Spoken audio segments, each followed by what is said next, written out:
The actual story, just very briefly, I'm going to bring up this slide. This slide, for the most part, I'm just putting this up here so that if you want to look at it on the video, you can. This basically goes through the 5 main knights that we followed last year when we read the Tale of Sangreal, just so you kind of see their successes and their failures. Gawain and Lancelot are 2 that we followed that failed. Many other knights went. Almost pretty much every knight of the Round Table goes on the quest for the Holy Grail. Only 3 succeed. So despite the fact that I have Lancelot and Gawain here, and they fail, it's not just they're the only 2. So they are still better knights than most knights. They just aren't better knights when it comes to being Christian knights. Of course, up here we've got the other 3 that do succeed up at the top. Galahad dies and ascends to heaven. Percival becomes a monk. Bors is the only one that returns to Camelot. But this will be on the video, of course. You can pause it and look at this if you want to take these notes. But here is the other slide that really is important. The highlighted stuff is the stuff to write down. I'm going to talk about the whole slide, but there's a lot of material on this slide. You don't need to write it all down. The only stuff that will be on the test is the stuff that's highlighted. I'm only going to talk about the others so you can have the full context, because I think it'll make it easier for you to remember when you know the full story as opposed to just having random little facts. Again, obviously it'll also be on the video, so if you just want to look at it in the video, then that's fine. But the Fisher King, sometimes also called the Maimed King, because he is maimed. He is unable to walk around and do the things he wants to do. He's bedridden and weak due to being maimed, and he can't ride a horse. His only pastime is to go fishing in a nearby river. The way this all happened is that he was attacked with the Spear of Destiny.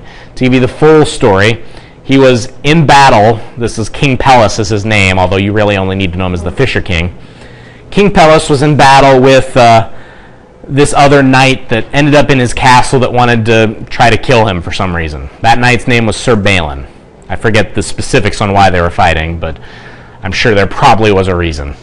But Sir Balin and King Pelles were fighting each other, and Balin was disarmed. So his sword was knocked out of his hand, or it was broken.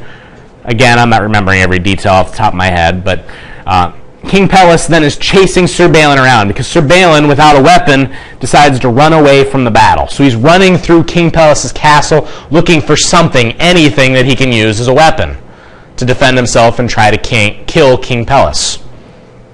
Well, he gets to a certain room and he sees this spear. So he grabs it off the wall and he does attack and hurt King Pelles with it. Happened to be the Spear of Destiny, the Holy Lance. So that with that Holy Lance, King Pelles was injured because of the magical nature of the Spear of Destiny.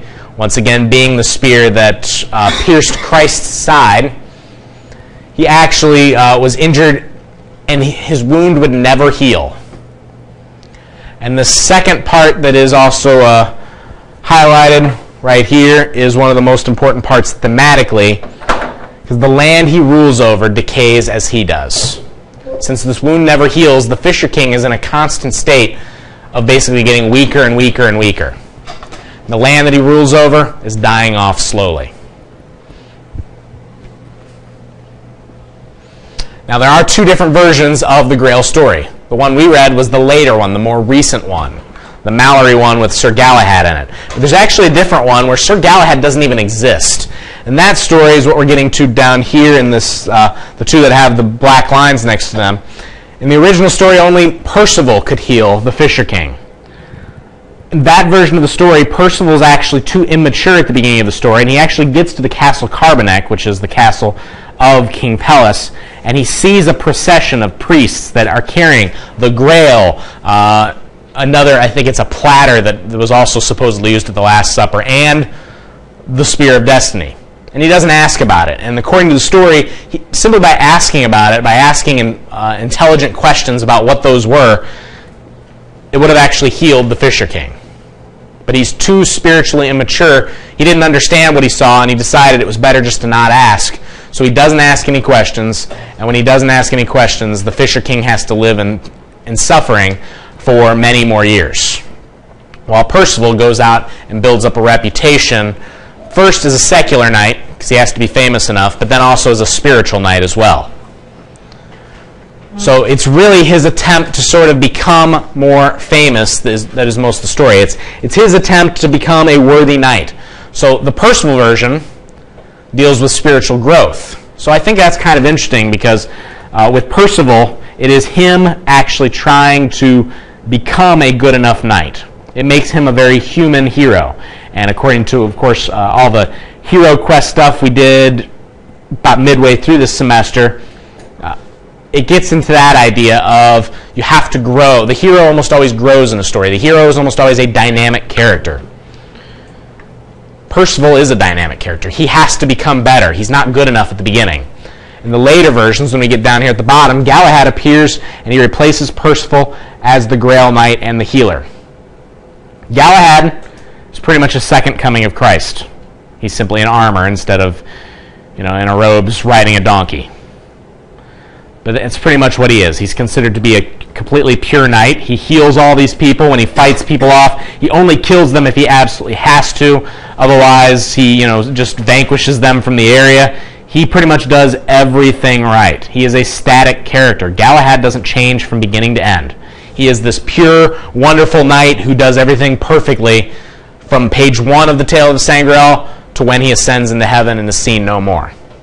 So I think that's the interesting thing here, is that with Percival, it's more of a human story. It is of an actual human trying to make himself better. The Galahad version is pretty much a second coming of Christ type of story. So it's a very different way of thinking about it. But this last portion, the one with the star next to it here, is the most important. That when either Percival or Galahad heals the Fisher King, when they heal him, it also heals the land. So it is a redemption. That if everything is dying off and this person comes and saves the day and everything becomes magically better, it is redemption for the entire civilization, not just for that one guy. And that is a very important detail of this, the fact that it is a redemption story. Because remember, at the beginning, at the beginning of this unit, you read the chapter from How to Read Literature Like a Professor, where we got into Christ figures.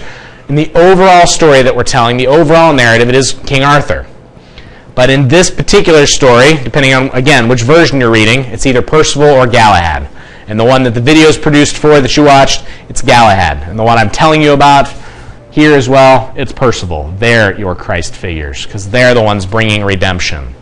And Galahad, like I said, isn't even really a Christ figure, but just a sort of second coming of Christ himself.